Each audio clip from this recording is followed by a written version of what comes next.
Wednesday show, lcpioneers.com live, presented by PioStream, as we are with you 4 days a week, Tuesday through Friday, 11:30 a.m. Pacific time on Facebook Live. You can find us by typing in lcpioneers.com/live and available to watch on demand on YouTube at youtube.com/lcpios.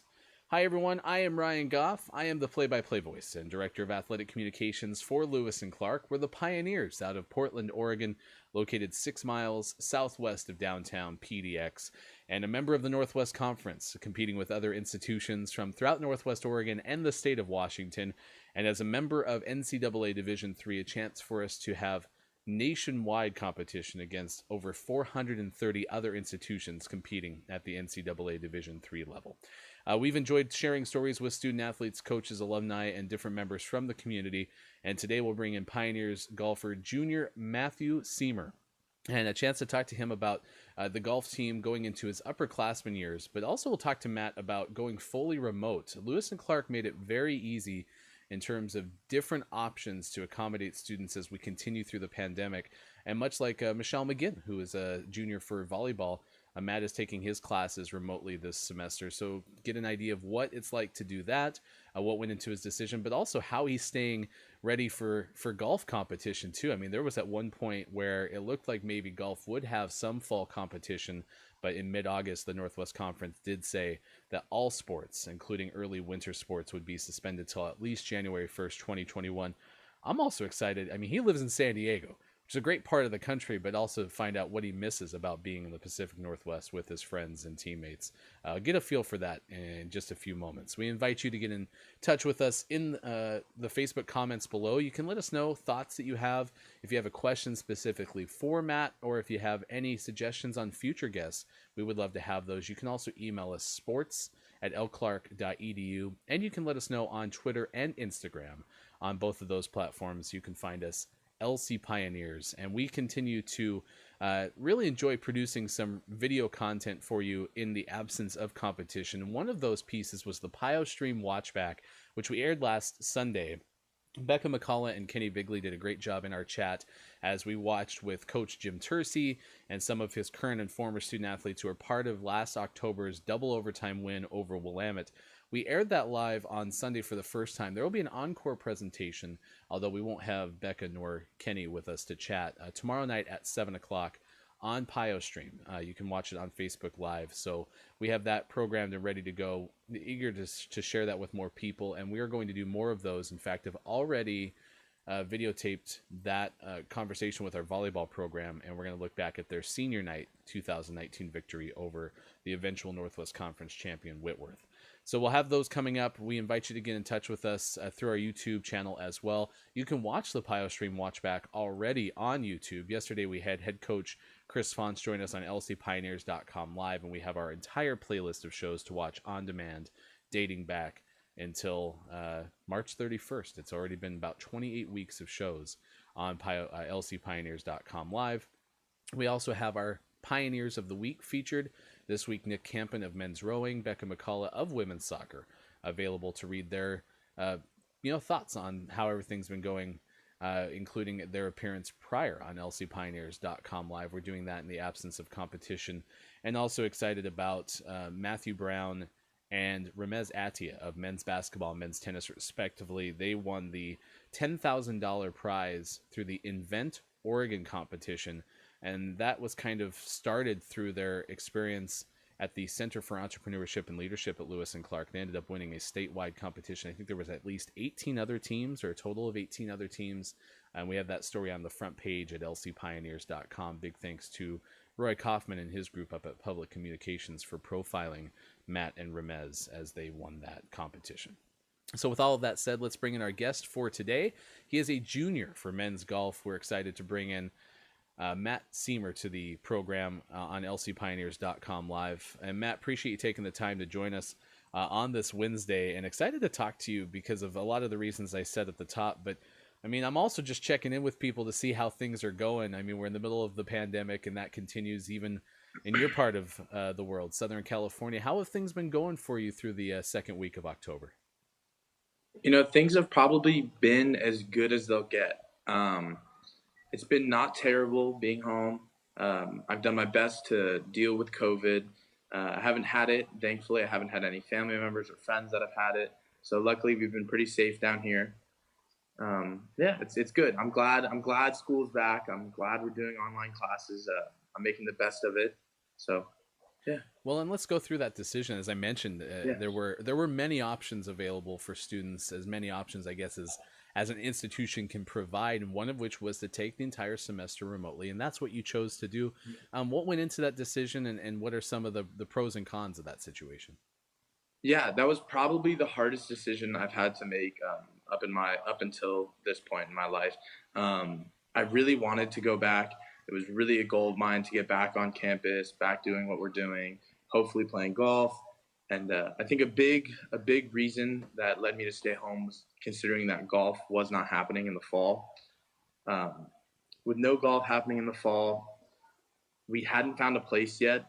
As of last March, or as of this March, pardon, me and my friends were looking for a place off campus to sign a lease in sometime in May or maybe June, so we could live in Portland over the summer and throughout the school year. The sending home, the going online that took place in March, probably I would say was the worst possible thing for us. It was difficult to find a place after that. We weren't sure if we were going to find a place.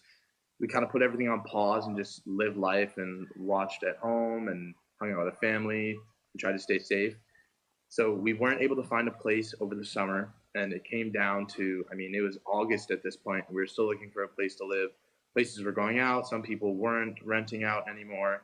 It was just difficult for us to find a place with enough bedrooms for all of us. So we ended up splitting up and getting apartments, my friends and I. I decided to stay home, save a little money, do Lewis and Clark completely remote. So the decision was very tough to make. There was a lot of factors that went into it, but there's definitely some benefits to staying home. Obviously, I get to be in San Diego. It's been 75 every day. Hasn't rained.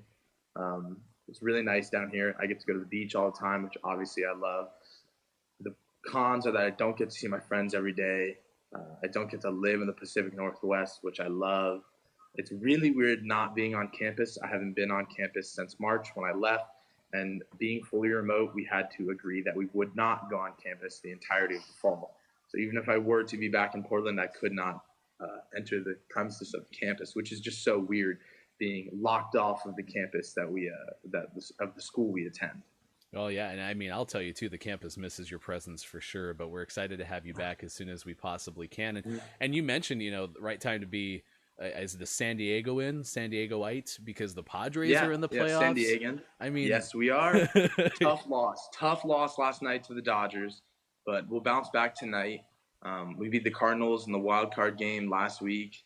I mean, very excited to be back in the playoffs in over 10 years, back winning playoff series. It's enjoyable to be a Padres fan right now. well, and I told Eric Del Prado, the assistant baseball coach, who's also a Padres fan with his dad working for the Yep, organization, that brown and yellow, I mean, that's looking pretty good. I'm not going to lie. yep, looking pretty darn good. I'm with you there. And you mentioned, the Pacific Northwest and not being able to be up here right now. Let's start with that idea of why you chose Lewis and Clark in the first place. Ultimately, what led you to be a Pioneer? I would say James Yen and the entire golf staff at Lewis and Clark had a big part in leading me to the campus. I took a visit when I was a senior in high school, and I loved the Pacific Northwest in general. I've been up to Washington before. My dad worked out of Washington for a while, so we spent some time up there just traveling from San Diego and back. And I enjoy the Pacific Northwest. I enjoy the seasons. It's nice to get out of California at times. The golf is much different up there. Down in San Diego, it's pretty warm. There's not many trees, whereas golf courses in the Pacific Northwest are just lined with tall trees, super wet. It's just a different style of golf and a style I enjoy. So I think having James Yen introduce me to the Pacific Northwest style of golf just really led me to want to come to Lewis and Clark.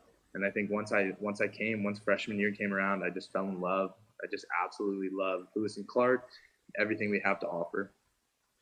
Matt Siemer, our guest on LCPioneers.com live. He's a junior for men's golf, and talking to him from his home in San Diego. The golf team is one of those sports that has that crossover where you have the opportunity to not only compete with your men's golf program, but there's a lot of the women's golf team that's involved too. And I've always found that to be special, talking to you, your teammates, and then other programs like tennis that have a very similar structure as well. What's it like? Give us an inside glimpse of being part of the golf team at Lewis and Clark. What are some of your favorite aspects about that? We're just one big family. I think every sport, every person on every sport at Lewis and Clark would say that. But I think it's a nice adjustment having the guys and girls golf team as one big family. We have the opportunity to compete with other people that we don't get to compete necessarily on a daily basis, and it's just really enjoyable having multiple people on the team that you can connect with. And what's different? The difference is like there's no econ majors that are on the guys golf team as of now. I think Eli may. I mean, he can't declare yet, but he may become one. On the girls golf team, there isn't at the moment, but we had when I was a freshman. There was a senior Jane on the girls golf team who she was an econ minor, and she was extremely helpful in helping me fall in love with econ and helping me make my decision to become an economics major. So how do you stay ready for golf season? You talked about, going through the summertime and adjustments with all, figuring out exactly where you were going to be come fall. But now that you're in San Diego and you have at least an understanding of what things will look like through the end of the calendar year, how have you been staying ready for golf season? I've been very lucky down here. I've been able to play a lot of golf. I'm currently working at a golf course just a few minutes away from home. So luckily, I get to play free golf there. It's a private country club, which is super nice. Morgan Run Golf Club is the name of it. And I get to play free golf there, so I'm able to stay positive. I'm able to get out and play golf, use the practice facilities as much as possible. I've been lucky enough to stay in contact with Coach Ange, and they've been sending workouts and things that we can do at home to stay on the tip-top shape, to stay on top of our game. So I'm excited when springtime comes around if we're able to have a season for me to get back up on campus and play some Pacific Northwest golf. So you bring up Coach Ange, and that's something I probably haven't talked to many times with golf student athletes. What's it like to have a strength and conditioning coach helping you become better at your sport? I would say it's extremely helpful having someone like Ange. She's very versatile. She understands that you wouldn't be doing the same workouts you do in rowing or in football that you do when you play golf. It's a lot more versatility. It's a lot more flexibility. So we're doing more core-based things, more slowed down exercises, isolating certain muscle groups that not every sport gets to do. It's more compact, more condensed into things that are really helpful for golf. Matt Siemer joining us on lcpioneers.com live. You can watch with us Tuesday through Friday, 11:30 a.m. Pacific time on Facebook Live, or watch on demand at youtube.com/lcpios. Appreciate everyone who's been doing that during the run of our show. Let's talk about Coach Yen. You talked about him being such a big influence on why you chose to come to Lewis and Clark, but now that you're in the program and the rest of the coaching staff as well, describe some of the attributes that the coaching staff provides you as a NCAA student athlete that you really appreciate. Yeah, it's really nice having the coaching staff we do. Yen, obviously our head coach, good golfer himself, great connections in the golf world and in the Pacific Northwest in general. He was a former coach at Linfield, so we get out to Linfield, play some nice golf courses out there. Aaron Benedetti, our assistant coach, is a very, very, very good golfer and a great coach. He's extremely well known in the golf world. He's been a head pro at some of the nicest golf courses in the world. We are very lucky to have him on our roster as a head coach, or as an assistant coach, sorry. So it's really nice to get to spend time with him and learn the game of golf from him. He's a PGA professional, which really just means he is a coach that has a label of excellence next to his name. So he's very, very good at what he does, and we are very lucky to have him on staff. We have Drew Goshong, who graduated 3 years ago. So before I was at Lewis and Clark, he was a student athlete himself. I'm sure you remember him. Very intelligent young man. He's off at med school right now, so he's trying to help us the most he can whenever he gets a chance. We have Jacob Bell, who graduated 2 years ago. I was lucky enough to spend some of my freshman year while he was a senior, learning from him, being taught many good lessons on campus as well as on the golf course. So our coaching staff is very well rounded and all good people. All right, I'm gonna ask you one of the best story questions. When you look back at your first 2 years as a member of the golf team, if I'm putting you on the spot and asking you best story out of the golf team so far, what comes to mind?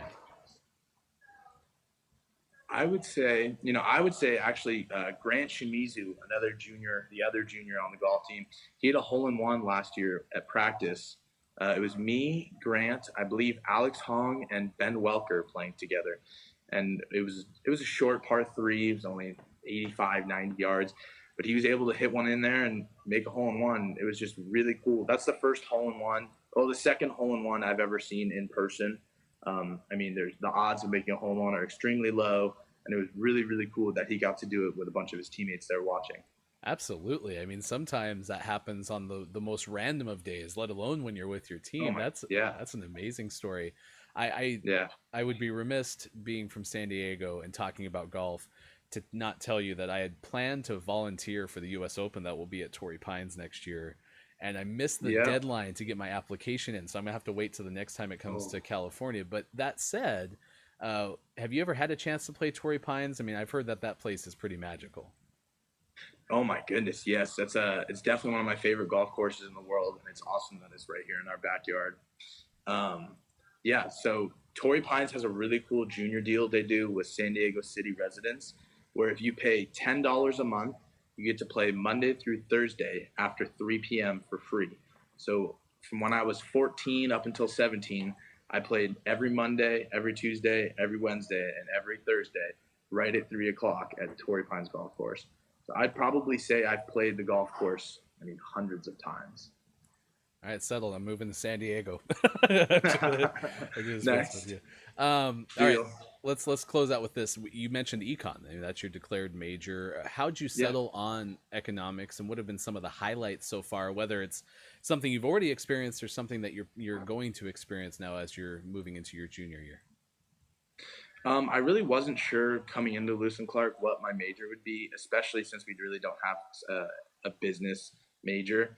Um, I think I had Anya McCarthy my freshman year for Intro to Economics, and I really enjoyed her class, and I enjoyed the structure of economics and what you can do with an economics major. So it really helped me decide. And I said Jane, she was a econ minor when I was a freshman, and she was a senior on the golf team. So she helped me decide that economics were definitely a career path I enjoy. I was lucky enough last summer, so the summer of 2019, to intern for a financial advisor down here in San Diego. A good family friend now, a golfer himself. He's actually a member at the golf club I work at. And he helped me realize that I would say finance, the field of finance, advising, planning, is definitely a field that I look forward to. Yeah, I've heard good things about Anya as well. So, chance Yeah, she's to awesome. get to know her too. It's exciting what you have ahead of you, and stay safe. Continue to work on your craft. We certainly miss your presence on campus, but we'll be excited to welcome you back as soon as we possibly can. Matt Siemer, thanks very much for joining us on lcpioneers.com live. Thank you so much, Ryan. Have a good one. Yeah, that's a good guy right there, and someone who you talk to different people, regardless of which athletics program that they're part of. He's someone who puts a smile on your face no matter where you are, and it's been such a great presence. I have a lot of times in athletic communications, the first time we have a chance to meet student athletes is with their initial headshot, which we do a lot of those the early part of fall term to make sure that we have them ready to go for the rest of the year. And right off the bat, meeting Matt, you could tell that he was going to be a charismatic guy, and certainly welcome him onto the show and appreciate him sharing some stories that he's had. Super jealous though, the Torrey Pines thing. I hope to sometime get down there and have a chance to play. My mother has a relationship with a man who is from San Diego, and she had her first chance to go back there and said it's a really amazing place. So that's something that I'm excited to do is have a chance to check out San Diego, because it sounds like a truly cool place. And uh, other than wanting to not have to be hot all the time, like the Pacific Northwest, that's kind of my jam, where you can have a fall season like he talked about, having the variance in temperatures. That's one of my favorite things about being here. But spending a week in San Diego wouldn't be too bad. So big thanks to Matt for joining us on the show. All right, let's move ahead to the rest of our week. Starting tomorrow, we'll have Logan Kyle, who is on the men's track and field team. He's the second best mark in terms of pole vaulting all time at Lewis and Clark. And we'll talk to him about how he's preparing himself to try to best that all-time mark that was set, at least in the last decade, by Dion Mock, a former student athlete for football and men's track and field. And then Jim Proctor will join us on Friday. We'll talk Environmental Studies Symposium. That is a big deal on campus. Lewis and Clark has a really solid group of symposiums that they do. Symposia, perhaps. I don't know if that's how you say that correctly, but we'll talk to Professor Proctor about what the environmental studies setup looks like for this month. It'll be later this month at Lewis and Clark. And then last but not least, next week we're celebrating the class of 2020 into the Lewis and Clark Athletics Hall of Fame. So we have secured at least 3 of our individual inductees and working on a 4th day of programming for you next week, where we have a chance to celebrate their induction into the Hall of Fame. And then certainly as soon as we possibly can, targeting spring 2021, having an in-person on-campus induction to the Hall of Fame for those individuals, as well as the 1993-94 men's basketball team. If you haven't already, at lcpioneers.com, you can read the full release of the Hall of Fame inductees. In fact, yesterday with Coach Fonts and swimming, we had a chance to talk about Lindsay Harvey, who was known as Lindsay Nixon, while competing at Lewis and Clark, and he had some fun things to share about that. You can watch our interview with Coach Fonts on our YouTube page, youtube.com/lcpios. So until we talk to you again tomorrow, I'm Ryan Goff. Big thanks to you for watching, and thanks to Matt Siemer for joining us on the show. It's been a lot of fun to bring you the show day in and day out, Tuesday through Friday, 11:30 a.m. Pacific time on Facebook Live. If you haven't already, bookmark lcpioneers.com/live. That's how you get straight to our Facebook Live page. And if you miss any of them, as I mentioned, they're archived on YouTube. So until we talk to you again tomorrow, that was a fun interview. I had a good time. We'll see you again soon. Have a great rest of your day, and we'll see you again soon for more lcpioneers.com Live, presented by PioStream. Goodbye, everybody. Hi, I'm Nick Lombardi. Something I've learned at Winterim this year is how to communicate a vision. My biggest takeaway from Winterim is probably the networking. Getting to talk to everybody, connect with people for the future is one of the most valuable things, and I did Winterim last year, came back for more this year. I think a way in which my liberal arts education has really helped me and my group formulate our ideas is that concept of critical thinking and having many different backgrounds. Me being an econ major and my 2 group mates being chemistry majors, we really get that well-rounded background, well-rounded ideas. I think overall it's absolutely worth doing. You find yourself not only being more prepared for, say, this next semester, on top of being more prepared for life in general.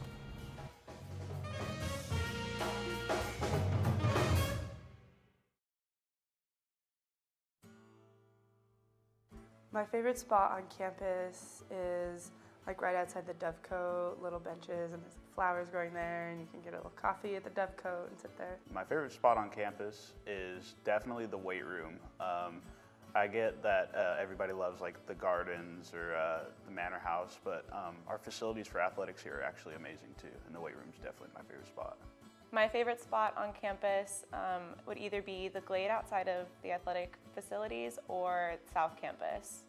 What is my favorite spot on campus? I really like the back porch of the manor house.